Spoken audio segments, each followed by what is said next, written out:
If there is if there is conflict in your country, or if there is war going on, IHL applies to all parties to the conflict, on both sides, whether they are signatories or not. IHL works to protect the people who are not participating in the conflict. And it works to protect also those who are no longer participating. Basically, it restricts the way governments and armed groups can conduct warfare to ensure that they do not overstep any bounds and affect those who are not participating in the conflict. Now, just as a background for IHL, its legal basis is in the 4 Geneva Conventions and the additional protocols there too, as well as customary law. This is customary law, which is law that has just become so normalized across the board that it is seen as applicable to all parties, whether they're signatories or not. Now, the Geneva Convention and the additional protocols, every single country represented in the ECOWAS Parliament are signatories of the 4 Geneva Conventions and additional protocols 1 and 2. These cover protections for the wounded and sick, members of armed forces, wounded and sick civilians, prisoners of war, and it goes into what kind of weapons can be used in war. Yeah. Now, the basic principles are rather simple. As far as military necessity versus the protection of humanity. One of the main principles is the principle of distinction of IHL. This is these are spell out the specific protections afforded to civilians, to the wounded, to health workers, and also to the facilities that health workers are working in, which will be supporting the wounded and sick. Now, these protections are guaranteed irrespective of the side that you believe these civilians are on. Whether they are on the side of the government or not, these protections are grounded. They cannot be abused. Now, along with this principle of distinction between a civilian and protection of these civilians and non-combatants and former combatants, you have the principle of proportionality. When you are participating in war, in conflict, you do have the right to protect yourself and to fight opponents, to fight other soldiers. Within IHL, that is completely legal. However, the way you go about this fight is what proportionality sort of dictates. If in the course of a battle or war, you look at a certain situation and the loss of civilian life or damage to civilian objects would be excessive in relation to the concrete and direct military advantage, you should not make that military action. We're going to see something more visual as far as, to sort of set this out, to make this a little bit more clear in the next few slides.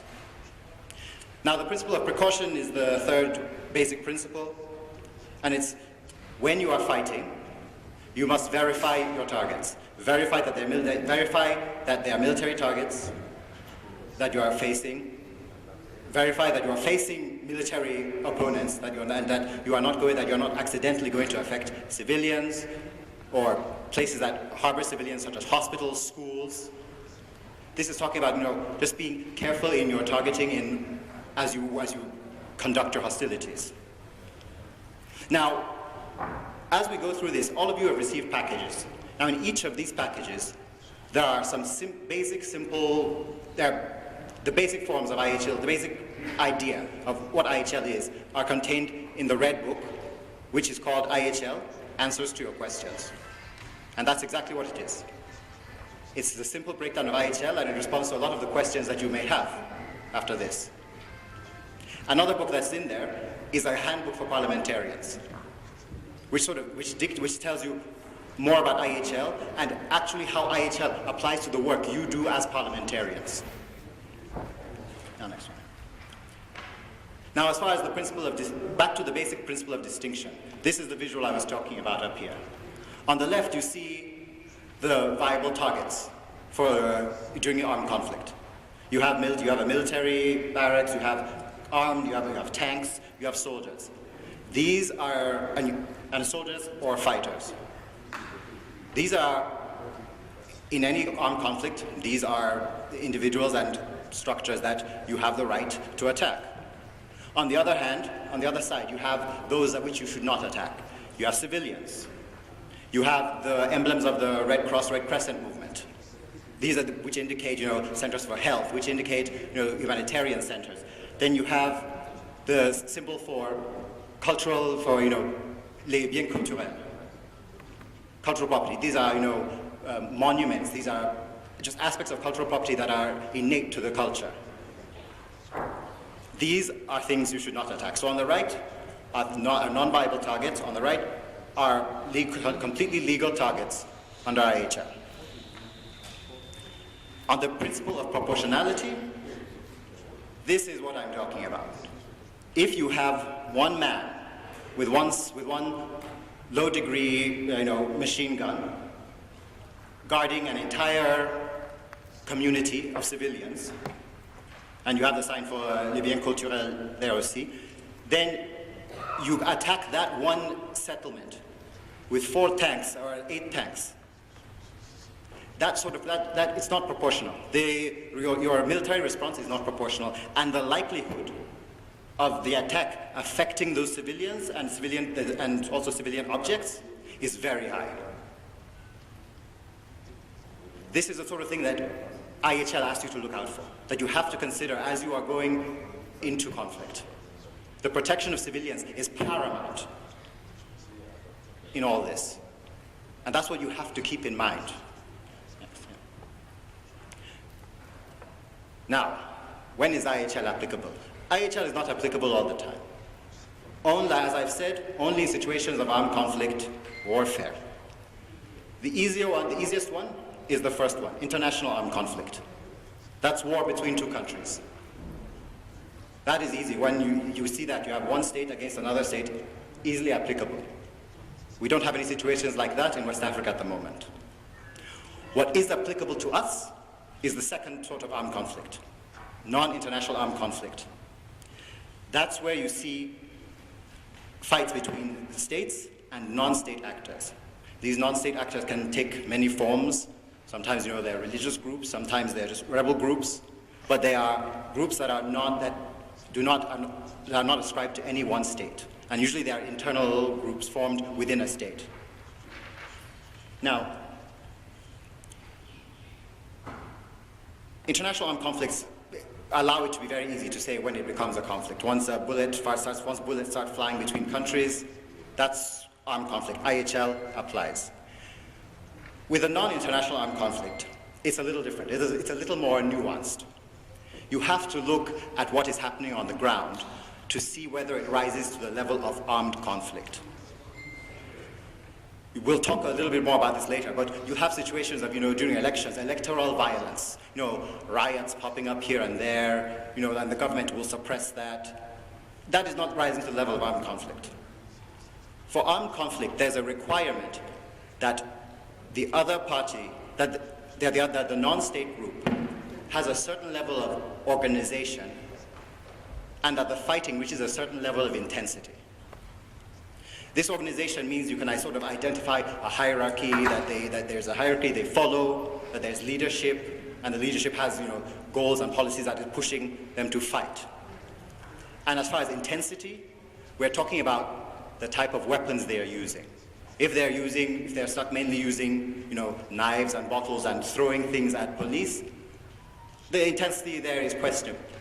When you start seeing coordinated attacks, that are well strategized, using guns or anti-tank munitions, mines, that's when you start seeing the intensity rising to the level of what you could qualify as an armed conflict. Now this, of course, it goes on a case-by-case situation. ICRC, we have an entire unit that sort of looks at different conflicts, ongoing conflicts, to sort of see when they become armed conflicts or whether they stay sort of, just sort of other situations of violence, as we term these things that have not quite reached the level of armed conflict. Now, as I've said, when you don't have IHL applying is when, say, conflict ends. Once the conflict is over, both sides have agreed to a peace, or one side is defeated, the conflict is over, IHL is no longer applicable. Also, as we just talked about, in times of, the electoral violence, or when, actually a good example here within the region is this pastoral violence. At least we see it here in Nigeria, you have with these herder groups, these groups herding their cattle through different farming territories. At least in Nigeria, you have conflicts that arise between them and the farmers, sometimes between them and security forces. These are just, random spurts of violence. There is not the sort of required level of organization that we see there to sort of, classify it as an armed conflict. Now, in times when IHL does not apply, you will always have human rights law. Human rights law, runs across the board.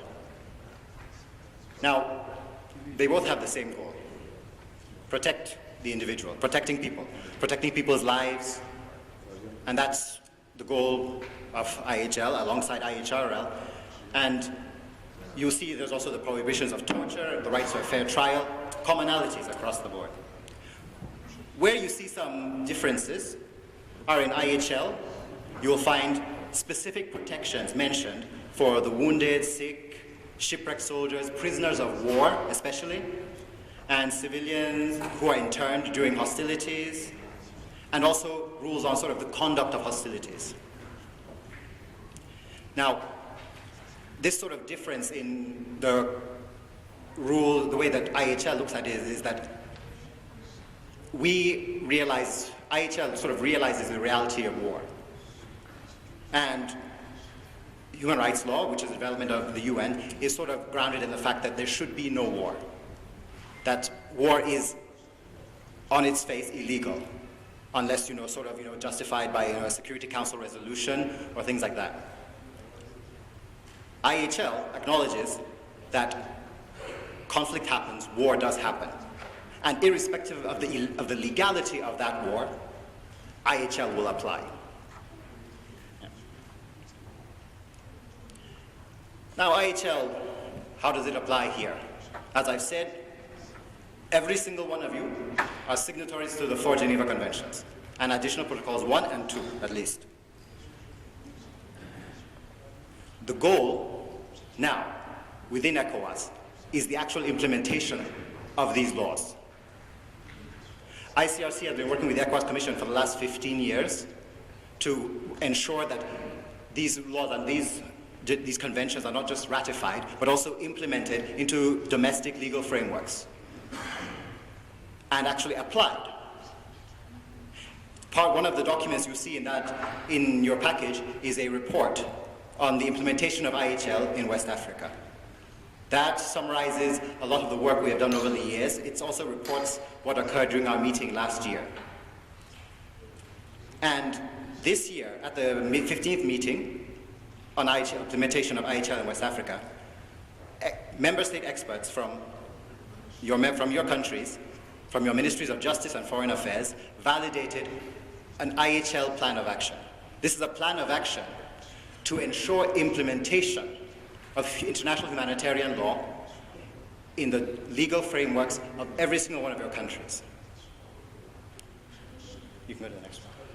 The way we broke this plan of action down to make it actionable was we broke it down by thematics that are very relevant in the region. In a region that is facing multiple areas, multiple conflicts, and also multiple situations of violence that are not quite rising to conflict. We looked at thematics such as, children, sexual violence and armed conflict, arms control, controlling arms proliferation, penal repression of IHL violations, that's how do you deal with violations of IHL. And then we also talked about, protection of healthcare, and also the very poignant issue of counterterrorism. and IHL, the interaction of the two. Our goal with this plan of action, which some of you might see legislation coming before you that arises from this over the next year, was to make it as easy as possible for every single country to implement IHL fully in your national legal frameworks. So I hope you all have copies of the plan of action in your package as well, every single one of you, in all 3 languages, Portuguese, French, and English. And we hope you take it back, because you will be approached by members of the Ministry of Justice and Foreign Affairs, with laws, likely in the next few years, that will be in follow-up to this. Yeah. So now, we've talked about the theory of IHL, and I'm going to be asking my colleague to join me up here very briefly. He's going to talk to you about making this a little bit more real. He's going to be talking about counterterrorism and IHL, the interaction of those two things. And this will really, hopefully this gives you an idea of how IHL applies to at least some thematics, to make it more real, to take it out of this sort of, this theoretical structure, and something that you can actually apply and work on in your countries and as a body here. So now I'm going to invite our legal coordinator, Rokus Peya, to come up here and speak to you. Thank you.